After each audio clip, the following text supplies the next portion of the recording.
Hello everyone, I'm Krasi, and today I will talk about Venus, which is becoming retrograde and invisible. So when she's retrograde and invisible, she will make this so-called inferior conjunction, which would say that she'll be very near us and she'll be retrograde. So we will feel her presence and influence, but her nature will change, not only because she's becoming retrograde, but mostly because she's becoming invisible. And this is very special, especially for Venus. I will just tell you the timings of her phases, and then I will explain you their meanings and how we will experience her phases, her retrograde motion, and also her disappearance. So what is happening is on 11th of May, Venus will be stationary for 2 days only. When she's stationary, you know, from our perspective, it's like she stopped moving, but she never stops moving. This is only our perspective. And then she will become direct on 26th of June. So it's quite a long tour from 11th of May until 26th of June. And we need to remember that from 31st of June until 26th, she will be again stationary. So, interestingly, she's turning retrograde in the star Capella, which is a sacred degree in astrology, and it's associated with money. And also very interestingly, and there are no coincidences in our universe, she's becoming visible in the star Aldebaran, which is also in the constellation of Taurus.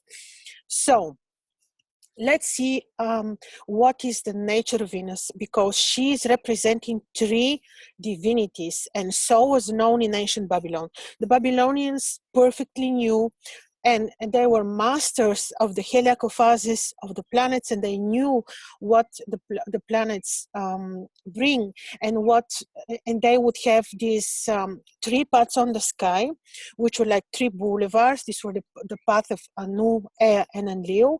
And according to the place where a planet would appear or a star, they would know what the planet will bring. So very important is to see the appearance of Venus. We cannot speak now. We have to watch the appearance of Venus, because when she appears heliacally, depending on which path in which path on the sky she appears, depending also on whether she will appear on time as expected, because we expect her to show up. Let me see, on 10th of June. So we will start seeing Venus again on 10th of June. And again, I think she will be a morning star. If she's late, this would mean something. So we will be watching closely. I will be watching closely from my geographical longitudes. And of course, I will let you know. Before I continue, please, it's a small announcement I want to make. YouTube made something strange with my settings, and most of you, many people, and probably most of you, do not receive notifications from my channel. So I understood that, and then you see that there is a child content, and therefore you cannot receive notifications from my channel. So I would like to invite you, if you like to receive my notifications, please unsubscribe, then subscribe again, and then click on the notification bell, and then you will start receiving them again. YouTube is doing strange things, and therefore I'm informing you. So unsubscribe, subscribe again, and then click on the notification bell so that you receive information from my videos. So this is the small announcement I want to make you. So Venus, right now, Venus is an evening star. When she will turn retrograde, she will make this inferior conjunction with the sun, and she will become a morning star. So her heliacal appearance later will be as a morning star. As you see, and as was known in Babylon, Venus is represented by 3 different divinities, totally different. You know that Venus now, when she's an evening star, when we see her on the evening sky, she is this beautiful Inanna from Uruk. She's Aphrodite, and she's about romance, and she's female, and she represents the finest and the finest of the art, and she's representing the sexual love. When she becomes a morning star, she will be represented by totally different divinity, which has male characteristics, and this is Inanna from Uruk, or this is Athena Pallas. And then Athena Pallas, which will be seen after 10th of June.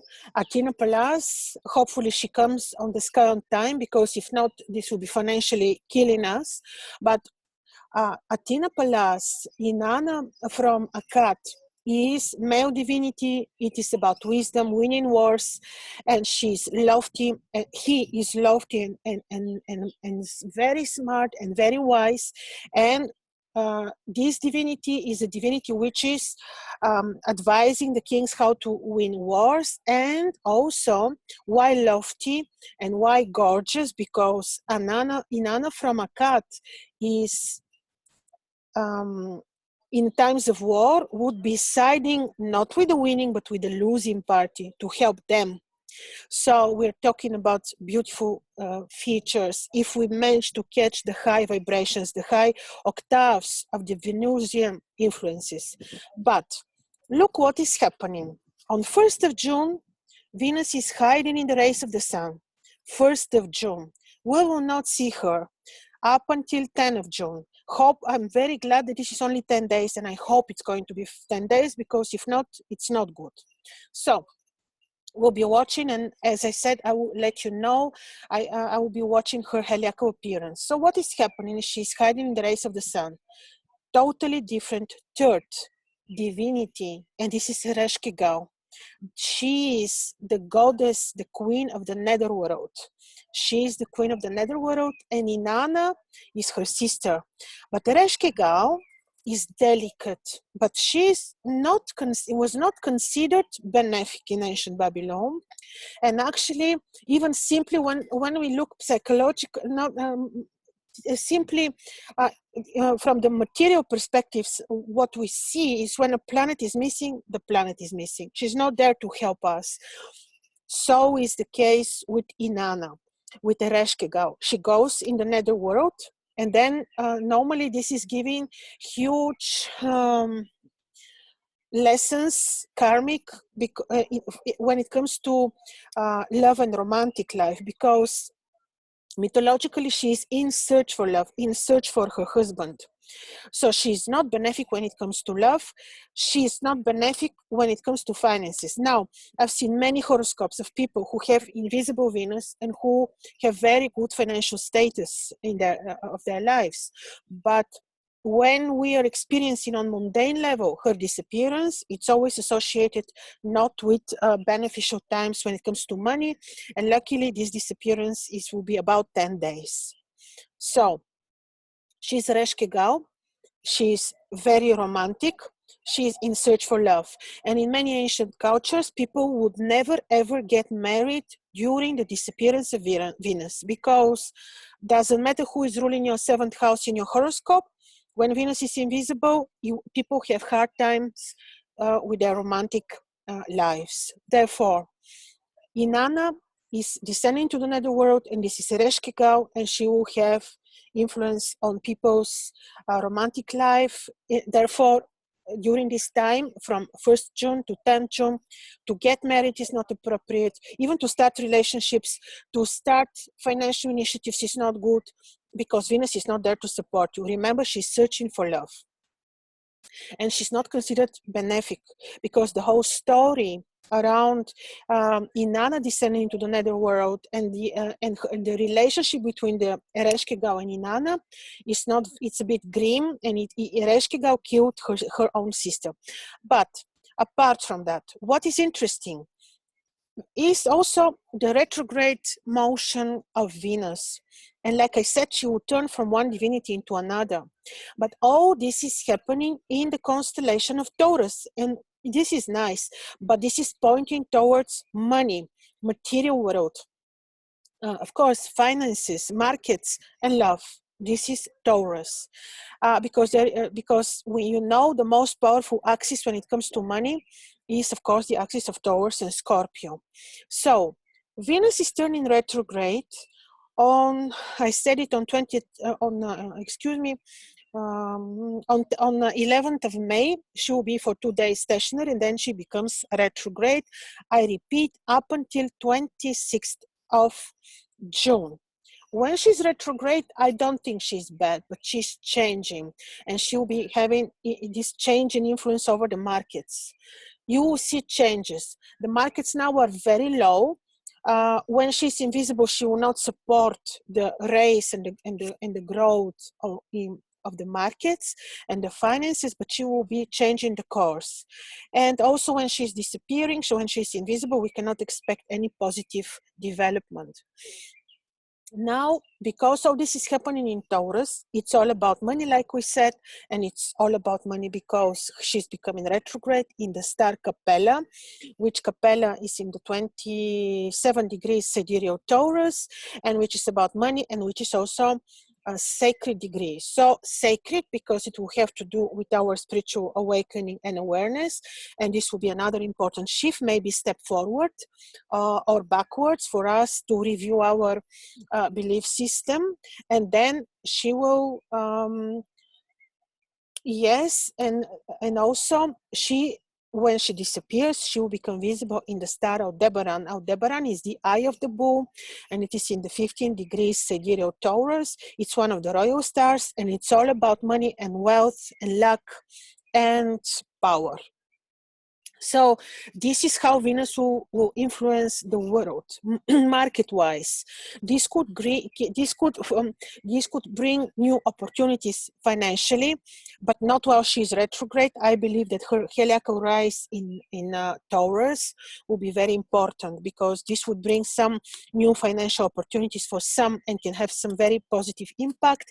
And I repeat, this is on 10th of June. And could be something really amazing, especially for people who have Taurus ascendant, Taurus midheaven, Taurus moon, Taurus sun. Now, I'm not forgetting that in these moments, and it will be like 5-6 days before, there will be an eclipse. The eclipses are usually portals which open and they allow some difficulties to enter our reality. And around these eclipses, indeed, it's not very appropriate to do new initiatives. And this will be valid for the period when Venus will become visible. But this will mean shift. We have eclipse, and immediately after that, we're having Venus turning visible. There will be a change of the financial system, financial markets. And this is all, now it's a big salad of influences, all these complex conjunctions. Right now we're having Jupiter, Saturn, Mars conjunction, and then later on we're going to have Jupiter, Saturn retrograde together with Venus, and they will become direct much later. But we're talking now only about Venus. So she is part of this financial change, which is going to happen on Earth, total restructuring of the financial system, because Uranus is squaring Saturn, and Venus will be these opportunities that will come, fresh look, new, maybe some new lucky patterns that may influence the economy and people, and especially beneficial will be for those who have Taurus or Scorpio on a key position. When Venus is retrograde, what is not appropriate to be done? I believe that it's not appropriate for the whole period, in particular when she's invisible, really not good. I repeat, 1st of June, 10th of June. This is the invisibility, and I'm saying approximately because for some areas of the world she may appear a few days later or a few days earlier. So what is happening is that during the period of invisibility, like I said, financial initiatives are not appropriate, marriages are not appropriate. Investments not at all. The same will be valid for the whole period of 11th May until 26th of June.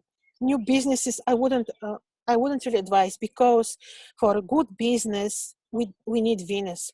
Even if you have the best placement of Jupiter and Saturn, Venus should be also there to help. So I would say, if you really like to do something, wait.